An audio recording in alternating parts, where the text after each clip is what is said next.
Iran அனுப்பி வைத்த ஒரே ஒரு செய்தியில், ஒரே ஒரு வார்த்தையில் தலைகீழாக மாறிய அமெரிக்காவினுடைய இஸ்ரேலி ஆக்கிரமிப்பினுடைய மிக முக்கியமான திட்டம் இதுதான் ஈரானின் மாஸ்டர் பிளான். அடிமை அரபு நாடுகளில் இருக்கக்கூடிய நீர் சுத்திகரிப்பு நிலையங்களையும் நீர் குழாய்களையும் இலக்கு வைத்து ஈரான் அடுத்த கட்ட தாக்குதல்களை ஆரம்பிக்கப் போகின்றதா? ஈரானுக்கு எதிராக குர்திஷ் படைப்பிரிவுகள், பயங்கரவாதிகள், பிரிவினைவாதிகள் தரைவழி தாக்குதலை ஆரம்பித்து விட்டார்களா? ஈரானின் வடமேற்கு பிரதேசத்தில் தரைவழி தாக்குதல் ஆரம்பிக்கப்பட்டு விட்டதா? அதே போன்று ஈரானின் கிழக்கு பிரதேசத்தினூடாகவும் தரைவழி தாக்குதல் ஆரம்பிக்கப்பட்டு விட்டதா? அல்லது இவர்கள் அனைவரும் ஈரானுக்கு மண்டியிட்டு விட்டார்களா? ஹபீபிகளே, இது ஒன்றும் ஈரானின் சாதாரண போர் அல்ல. இது ஈரானின் மிகப்பெரிய தீமூட்டலாகும். ஹெர்முஸ் ஜலசந்தி பிரதேசத்திலே பற்றி எரியும் அமெரிக்காவினுடைய எண்ணெய் கப்பலும் பிரித்தானியாவினுடைய எண்ணெய் கப்பலும் ஈரானின் தென்மேற்கு பிரதேசத்தில் சுட்டு வீழ்த்தப்பட்ட இன்னும் ஒரு அமெரிக்க போர் விமானம். ஈரானுக்குள் ஆட்சி மாற்றத்தை ஏற்படுத்துவதற்கு மீண்டும் முயற்சி செய்ய வேண்டாம். அவ்வாறு நீங்கள் முயற்சி செய்தால் நாங்கள் அதனை இலக்கு வைப்போம் என செய்தி ஒன்றை அமெரிக்காவுக்கு அனுப்பிய ஈரானிய தலைமைகள் ஒரு அவசர தற்காலிக யுத்த நிறுத்தத்தினை ஏற்படுத்துவதற்கு பின்கதவால் முயற்சி செய்யும் அமெரிக்காவும் இஸ்ரேலி ஆக்கிரமிப்பும் இதற்காக ரஷ்யாவையும் சீனாவையும் இவர்கள் இணைத்துக் கொண்டுள்ளார்களா? இந்த பேச்சுவார்த்தைகளுக்கு ஈரான் எவ்வாறான பதில்களை வழங்கியுள்ளது?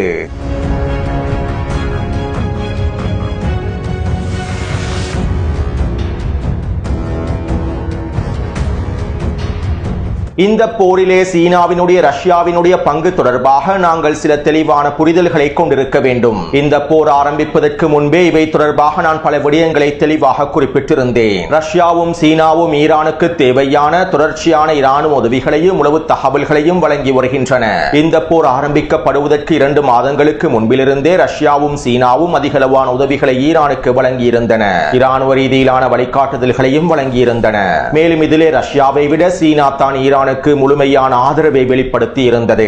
அத்தோடு ஈரானுக்கு எதிரான போர் ஆரம்பிக்கப்பட்டதற்கு பின்பும் சீனா ஈரானுக்கு முழுமையான ஆதரவை வழங்கி வருகின்றது.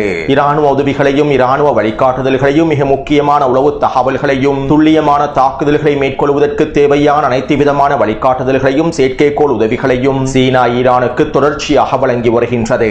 அது மட்டுமல்லாமல் ராஜதந்திர ரீதியில் ஈரானை பாதுகாப்பதற்கும் மேற்குலகுக்கு உச்சக்கட்ட அழுத்தங்களை வழங்குவதற்கும் சீனா எல்லாவிதமான முயற்சிகளையும் மேற்கொண்டு வருகின்றது. அமெரிக்காவும் ஐரோப்பாவும் ஈரானுக்கு எதிராக மேற்கொண்டு வரக்கூடிய அடுத்த கட்ட ராஜதந்திர நகர்வுகளை முறியடிப்பதற்கு தேவையான அனைத்து விதமான உதவிகளையும் சீனா ஈரானுக்கு வழங்கி வருகின்றது. அதே நேரம் ஈரானிய களத்தில் ரஷ்யாவோ சீனாவோ நேரடியாக களமிறங்காது. இந்த போரிலே ரஷ்யாவும் சீனாவும் ஈரானுக்கு ஆதரவாக ஈரானிய களத்தில் நேரடியாக களமிறங்க மாட்டார்கள். மேலும் இவர்கள் ஈரானுக்குள்ளே களமிறங்குவதற்கான தேவையும் ஈரானுக்கு இல்லை. ஈரான் ரஷ்யாவோடும் சீனாவோடும் மேற்கொண்டிருக்கக்கூடிய பாதுகாப்பு ஒப்பந்தங்களிலும் இவை தெளிவாக குறிப்பிடப்பட்டுள்ளன. அத்தோடு ஈரான் ரஷ்யாவையும் சீனாவையும் நம்பி போர்க்களத்தில் களமிறங்கவில்லை. அமெரிக்காவையும் ஜியோனிஸ் ஆக்கிரமிப்பையும் எதிர்ப்பதற்கு ஈரான் ரஷ்யாவையும் சீனாவையும் நம்பவில்லை. நாங்கள் யாரையும் நம்பி களமிறங்கவில்லை, இறைவனை மாத்திரமே நம்பி களமிறங்கியுள்ளோம் என ஈரானிய தலைவர்களும் வெளிப்படையாக அறிவித்துள்ளார்கள். அதே போன்று ஈரான் இஸ்லாமிய குடியரசை பாதுகாத்துக் கொள்வதற்கான எல்லாவிதமான திறன்களும் ஈரானிடம் காணப்படுகின்றன. ஈரானிய களத்தில் அமெரிக்காவும் இஸ்ரேலி ஆக்கிரமிப்பும் ஐரோப்பாவும் அடைந்து கொள்வதற்காக திட்டமிட்டிருக்கக்கூடிய இலக்குகளை ஒரு பொழுதும் அவர்களால் அடைந்து கொள்ளவே முடியாது. இவர்களுடைய இந்த இலக்குகளை தோற்கடிப்பதற்கான எல்லாவிதமான திறன்களையும் வேலை திட்டங்களையும் ஈரான் மும்முரமாகவே மேற்கொண்டு வருகின்றது. அத்தோடு இந்த போரானது நீண்ட போராகவே அமைந்திருக்கும் என்பதனை ஈரானிய இராணுவ தலைவர்களும் அரசியல் தலைவர்களும் அறிவித்து விட்டார்கள். இந்த நீண்ட போருக்கு அமைவாகவே தாக்குதல் திட்டங்களையும் பாதுகாப்பு வழிமுறைகளையும் அனைத்து விதமான செயற்பாடுகளையும் ஈரான் திட்டமிட்டு வடிவமைத்துள்ளது. இன்னும் ஒரு விதத்தில் குறிப்பிடுவதாக இருந்தால், எதிரியினுடைய பலவீனம் எங்கு இருக்கின்றதோ அதை மையப்படுத்திய ஈரான் இந்த தாக்குதல் திட்டங்களை வடிவமைத்துள்ளது. அமெரிக்காவும் இஸ்ரேலி ஆக்கிரமிப்பும் ஒட்டுமொத்த மேற்குலகமும் ஈரானுக்கு எதிரான நீண்ட போரை திட்டமிடவில்லை. மேலும் அவர்களால் ஈரானுக்கு எதிரான நீண்ட போரில் தாக்குப்பிடிக்கவும் முடியாது. இதனால் தான் ஈரான் நீண்ட போருக்கான திட்டங்களை உருவாக்கியுள்ளது. உண்மையில் நாங்கள் இதனை தெளிவாக புரிந்து கொள்ள வேண்டும். அத்தோடு ஈரான் அமெரிக்க நலன்களுக்கு எதிராகவும் இஸ்ரேலி ஆக்கிரமிப்புக்கு எதிராகவும் ஏவுகணை தாக்குதல்களையும் ட்ரோன் தாக்குதல்களையும் மாத்திரம் மேற்கொள்ளவில்லை. உண்மையில் ஈரான் ஒரு மிகப்பெரிய தீயை மூட்டிக் கொண்டிருக்கின்றது. மறைந்த ஈரானின் உச்ச தலைவர் தியாகி இமாம் அலி கமேனி அவர்களே இந்த மிகப்பெரிய தீயை மூட்டுவதற்கான திட்ட வரைபடங்களை உருவாக்கியுள்ளார். தியாகி அலி கமேனி அவர்கள் வகுத்திருக்கக்கூடிய திட்ட வரைபடங்களுக்கு அமைவாகவே ஈரான் இந்த போரில் மிகப்பெரிய தீயை மூட்டிக் கொண்டிருக்கின்றது.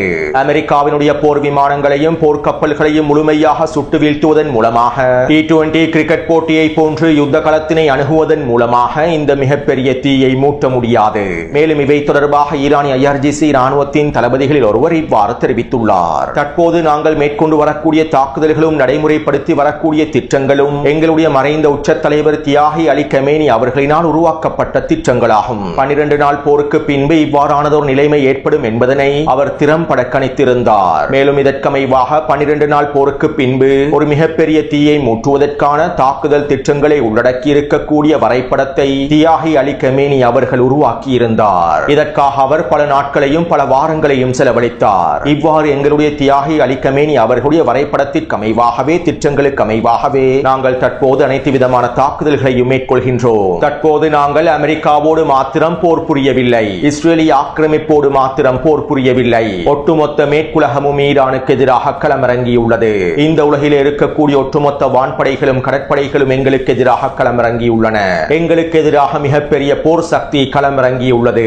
இந்த சந்தர்ப்பத்திலே இந்த ஒட்டுமொத்த சக்திகளையும் முடக்குவதற்கும் இவர்களுக்கு எதிராக போராடுவதற்கும் மிகப்பெரிய தீயை மூட்டுவதை தவிர வேறு வழி இல்லை. மேலும் இதனை தியாகி அலி கமேனி அவர்கள் சரியாக கணக்கிட்டிருந்தார். மேலும் எங்களுடைய தியாகி அலி கமேனி அவர்களுடைய வழிகாட்டுதலுக்கு அமைவாகவே நாங்கள் தற்போது இந்த போர்க்களத்தில் மிகப்பெரிய தீயை மூட்டிக் கொண்டிருக்கின்றோம். மேற்குலகின் ஜியோனிச ஆக்கிரமிப்பின் ஒட்டுமொத்த போர் சக்திகளுக்கு எதிராகவுமே நாங்கள் இந்த தீயை மூட்டிக் கொண்டிருக்கின்றோம். அத்தோடு இது ஒரு நீண்ட போராகும். இந்த நீண்ட போரிலே நாங்கள் உருவாக்கி இருக்கக்கூடிய தீ நிச்சயமாக ஆக்கிரமிப்பாளர்களையும் அவர்களுடைய நண்பர்களையும் முழுமையாக சிதைக்கும். மேலும் போர்க்களத்திலே எங்களுடைய முப்படைகளும் உறுதியாகவே இருக்கின்றார்கள் என ஈரானிய IRGC ராணுவ தளபதி தெரிவித்துள்ளார். அத்தோடு அமெரிக்காவும் இஸ்ரேலிய ஆக்கிரமிப்பும் ஒட்டுமொத்த மேற்குலகமும் ஈரான் மூட்டியிருக்கக்கூடிய இந்த தீயின் ஆரம்ப கட்டத்தை சுவைத்து வருகின்றார்கள். மேலும் இதனை மூடி மறைப்பதற்காக அமெரிக்காவும் இஸ்ரேலிய ஆக்கிரமிப்பும் மேற்குலக ஊடகங்களும் மிகப்பெரிய ஊடக பிரச்சாரங்களையும் மேற்கொண்டு வருகின்றார்கள். இந்த போர் ஆரம்பிக்கப்பட்டு தற்போது 5 நாட்கள் முடிவடைந்து விட்டன. இந்த 5 நாட்களுக்குள்ளேயே அமெரிக்கா ஆயுதம் இல்லாமல் தவிக்கின்றது. வான் பாதுகாப்பு ஏவுகணைகள் இல்லாமல் தவிக்கின்றார்கள். நேற்றைய தினம் கத்தாரிலே ஈரானிய ஏவுகணைகளை சுட்டு வீழ்த்துவதற்காக ட்ரோன்களை சுட்டு வீழ்த்துவதற்காக பயன்படுத்தப்பட்டிருக்கக்கூடிய ஏவுகணைகள் அமெரிக்காவினால் 2000ஆம் ஆண்டு தயாரிக்கப்பட்ட PAC வான் பாதுகாப்பு ஏவுகணைகள் என்பது உறுதி செய்யப்பட்டுள்ளது. அதாவது வான் பாதுகாப்பு ஏவுகணைகள் இல்லாமல் அமெரிக்கா பழைய வான் பாதுகாப்பு ஏவுகணைகளை பயன்படுத்தி வருகின்றது. மேலும் மத்திய கிழக்கு பிராந்தியத்தில் இருக்கக்கூடிய பொருளாதாரங்கள் முடக்கப்பட்டுள்ளன. எண்ணெய் விநியோகம், எரிவாயு விநியோகம் என்பன முடக்கப்பட்டுள்ளன. ஹெர்முஸ் ஜலசந்தி பிரதேசம் இழுத்து மூடப்பட்டுள்ளன. ஒவ்வொரு மணித்தியாலத்திற்கும் அமெரிக்கா மில்லியன் பில்லியன் டாலர்களை இழந்து வருகின்றது. இவை அனைத்தும் ஈரான் மூட்டியிருக்கக்கூடிய தீயின் ஆரம்ப கட்டமாகும். மேலும் இந்த தீயினுடைய ஆரம்ப கட்டத்தையே இவர்களால் சுவைக்க முடியவில்லை. அத்தோடு ஈரான் மூட்டியிருக்கக்கூடிய இந்த தீயானது இன்னும் அடுத்த கட்டத்தை நோக்கி நகரவில்லை. மேலும் இது அடுத்த கட்டத்தை நோக்கி நகரும் போது ஒட்டுமொத்த மத்திய கிழக்கு பிராந்தியமும் முழுமையாக முடக்கப்படும். இவ்வாறு ஒட்டுமொத்த மத்திய கிழக்கு பிராந்தியமும் முழுமையாக முடக்கப்படும் போது ஈரான் மூட்டியிருக்கக்கூடிய தீயின் அகோரத்தை அனைவரும் புரிந்து கொள்வார்கள். இதனை ஒட்டுமொத்த உலகமும் அனுபவிக்கும். அத்தோடு இன்னும் 7 நாட்களுக்கு பொறுத்துக் கொள்ளுங்கள். இன்னும் 7 நாட்களுக்கு பின்பு யுத்த களத்தினுடைய உண்மையை அனைவரும் தெளிவாக புரிந்து கொள்வார்கள். மேற்குலக ஊடகங்கள் மூலமாக மேற்கொண்டு வரக்கூடிய அனைத்து பிரச்சாரங்களும் போலியானது என்பதனை இன்னும் 7 நாட்களுக்குள் ஒட்டுமொத்த சர்வதேசமும் புரிந்து கொள்ளும். அடுத்து ஈரான் மூட்டியிருக்கக்கூடிய தீ தொடர்பாக அமெரிக்காவுக்கும் இஸ்ரேலிய ஆக்கிரமிப்புக்கும் நன்றாகவே தெரியும். இதனால் தான் தற்போது பின்வாசல் வழியாக ஈரானோடு பேச்சுவார்த்தைகளை மேற்கொள்வதற்கு முயற்சி செய்கின்றார்கள். இத்தாலியையும் சுவிட்சர்லாந்தையும் பயன்படுத்தி முயற்சி செய்தார்கள். ஆனால் இது பயனளிக்கவில்லை. இதனால் தற்போது ரஷ்யாவையும் சீனாவையும் பயன்படுத்தி ஈரானோடு பேச்சுவார்த்தைகளை மேற்கொள்வதற்கு களமிறங்கியுள்ளார்கள். ஒரு தற்காலிக போர் நிறுத்தத்தையாவது ஏற்படுத்துவதற்கு டொனால்ட் ட்ரம்பும் நெட்டன்யாகவும் முயற்சி செய்து வருகின்றார்கள். மேலும் இந்த பேச்சுவார்த்தைகளுக்காக தற்போது சீனாவும் அதனுடைய பிரதிநிதி ஒருவரை மத்திய கிழக்கை நோக்கி அனுப்பி வைத்திருப்பதாகவும் தகவல்கள் வெளியாகியுள்ளன. அத்தோடு இந்த பேச்சுவார்த்தைகள் தொடர்பாக ஈரானின் காத்தமல் அன்பியா இராணுவ தலைமையகம் இவ்வாறு தெரிவித்துள்ளது. இந்த போர் எப்போது முடிவடையும் தெரியுமா? ஈரானிய மக்களுடைய விருப்பம் அமெரிக்கா மீதும் இஸ்ரேலிய ஆக்கிரமிப்பு மீதும் திணிக்கப்படும் போதுதான் இந்த போரானது முடிவடையும். தற்போது நாங்கள் யுத்த நிறுத்தம் தொடர்பாகவோ தற்காலிக யுத்த நிறுத்தம் தொடர்பாகவோ சிந்திக்கவே இல்லை. தியாகி அலி கமேனி அவர்கள் வடிவமைத்திருக்கக்கூடிய இந்த திட்டத்தில் யுத்த நிறுத்தம் என்கின்ற பேச்சுக்கே இடமில்லை. மேலும் நாங்கள் தற்போது தீயை மூட்டிக் கொண்டிருக்கின்றோம். வருகின்றோம். மிக நீண்ட போரை இலக்காக கொண்டே அனைத்து விதமான தாக்குதல்களையும் நாங்கள் மேற்கொண்டு வருகின்றோம் என காத்தமல் அன்பியா தலைமையகம் தெரிவித்துள்ளது.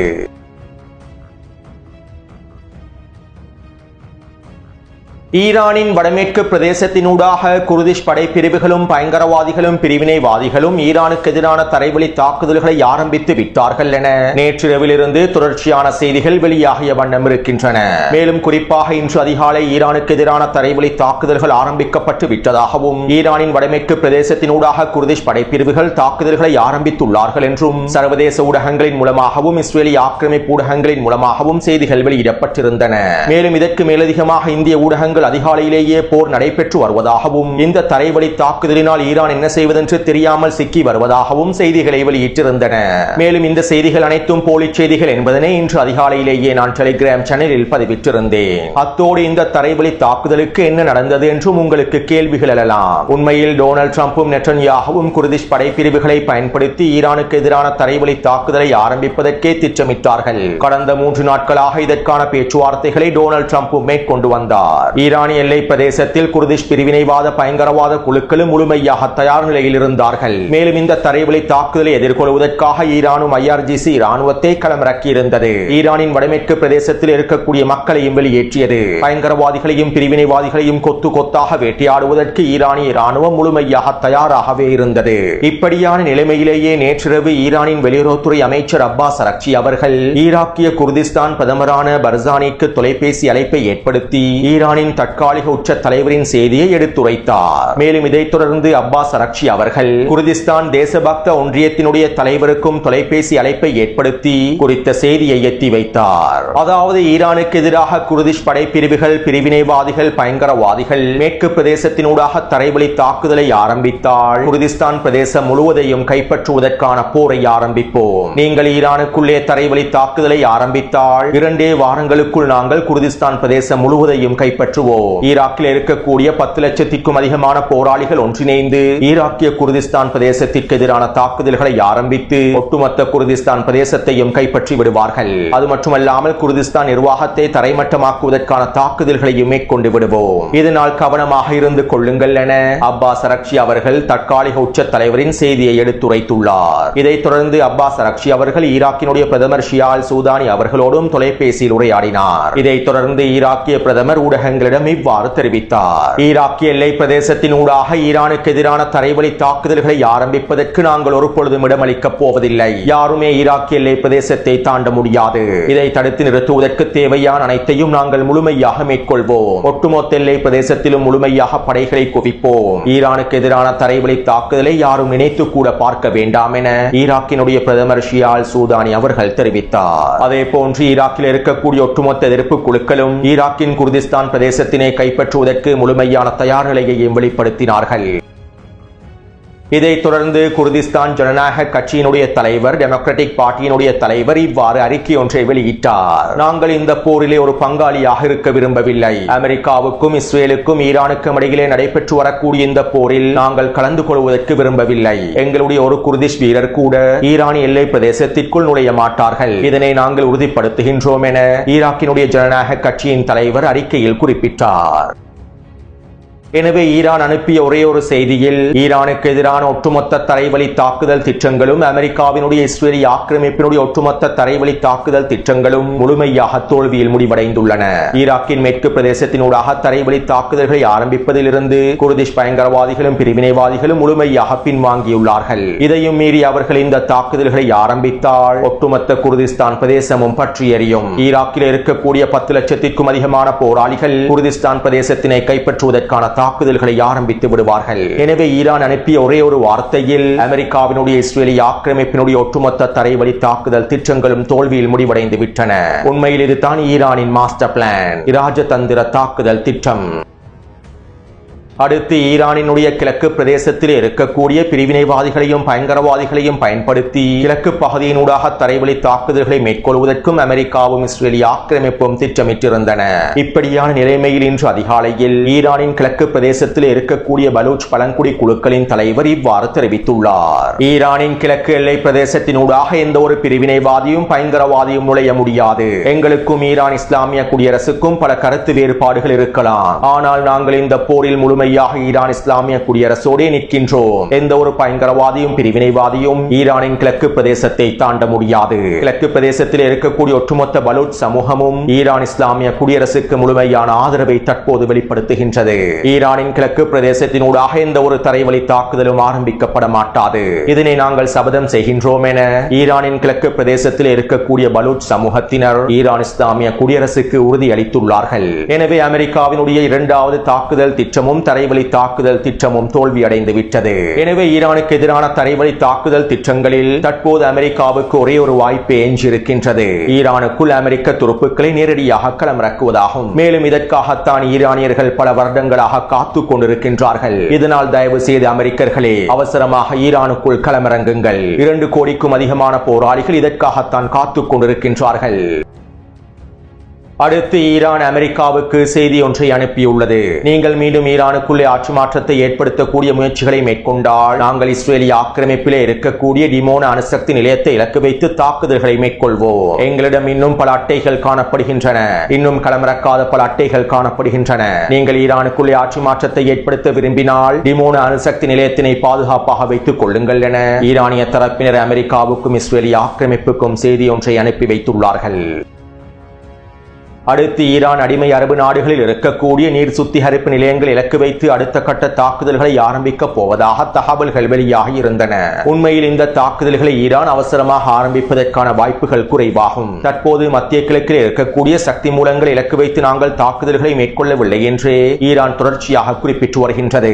அதாவது எண்ணெய் தளங்கள் இலக்கு வைத்து மேற்கொள்ளப்பட்டு வரக்கூடிய தாக்குதல்களுக்கான பொறுப்பை ஈரான் ஏற்கவில்லை. இதற்கு அர்த்தம் ஈரான் இந்த தாக்குதல்களை மேற்கொள்ளவில்லை என்பதல்ல. சக்தி மூலங்களை இலக்கு வைத்து மேற்கொள்ளப்படக்கூடிய தாக்குதல்களுக்கான பொறுப்பை ஈரான் ஏற்கவில்லை, அவ்வளவுதான். எனவே தற்போதைய நிலைமையிலேயே ஈரான் அடிமை அரபு நாடுகளில் இருக்கக்கூடிய நீர் சுத்திகரிப்பு நிலையங்களை இலக்கு வைத்து தாக்குதல்களை மேற்கொள்வதற்கான வாய்ப்புகள் குறைவாகும். மேலும் ஈரான் மூட்டிக் கொண்டிருக்கக்கூடிய தீ அடுத்த கட்டத்தை நோக்கி நகரும் போது, சரியான சந்தர்ப்பம் கிடைக்கும் போது ஈரான் இந்த தாக்குதல்களை ஆரம்பிக்கும். இது ஒரு நீண்ட போர் என்பதனால் இந்த தாக்குதல்களை ஆரம்பிப்பதற்கான நேரம் இன்னும் இருக்கின்றது என்பதே மிக முக்கியமான விடயமாகும். அடுத்து ஈரான் தாக்குதல்களை தொடர்ச்சியாக மேற்கொண்டு வருகின்றது. கடந்த 12 மணித்தியாலங்களுக்குள் பாரசீக வளைகுடா பிரதேசத்திலும் ஓமான் வளைகுடா பிரதேசத்திலும் அமெரிக்காவினுடைய எண்ணெய் கப்பல் ஒன்றை இலக்கு வைத்தும் பிரித்தானியாவினுடைய எண்ணெய் கப்பல் ஒன்றை இலக்கு வைத்தும் தாக்குதல்களை மேற்கொண்டுள்ளார்கள். இந்த தாக்குதலினால் குறித்த எண்ணெய் கப்பல்கள் தற்போது தீப்பற்றி எரிகின்றன. அதே போன்று அசர்பைஜானின் நக்கச்சிவன் விமான நிலையத்தை இலக்கு வைத்தும் ட்ரோன் தாக்குதல் ஒன்று மேற்கொள்ளப்பட்டுள்ளது. இருப்பினும் இந்த தாக்குதலை நாங்கள் தான் மேற்கொண்டோம் என ஈரானிய தரப்பினர்கள் கூறவில்லை. அதே போன்று கத்தார், பஹ்ரைன், ஐக்கிய அரபு அமீரகத்தை இலக்கு வைத்தும் தொடர்ச்சியான ஏவுகணை ட்ரோன் தாக்குதல்கள் மேற்கொள்ளப்பட்டு வருகின்றன. மேலும் பஹ்ரைனில் ஈரானிய தாக்குதல் தொடர்பான காணொலிகளை பகிர்ந்தவர்களை கைது செய்துள்ளார்கள். ஒரு மிகப்பெரிய ஊடக தணிக்கையை ஏற்படுத்துவதற்காகவே இந்த முயற்சிகள் மேற்கொள்ளப்படுகின்றன. இதனால் அடிமை அரபு நாடுகளுக்குள் மேற்கொள்ளப்படக்கூடிய தாக்குதல் காணொலிகள் தற்போது அவசரமாக வெளியாகுவதில்லை. அடுத்து இன்று மாலை ஈரானின் தென்மேற்கு பிரதேசத்திலே அமெரிக்காவினுடைய F-15E போர் விமானம் ஒன்றை சுட்டு வீழ்த்தியுள்ளார்கள். அதே போன்று இன்று மாலை இஸ்ரேலிய ஆக்கிரமிப்பை இலக்கு வைத்தும் ஏவுகணை தாக்குதல்கள் மேற்கொள்ளப்பட்டுள்ளன. எனவே இந்த காணொலி தொடர்பான கருத்துக்களை பதிவிடுங்கள். தொடர்ந்து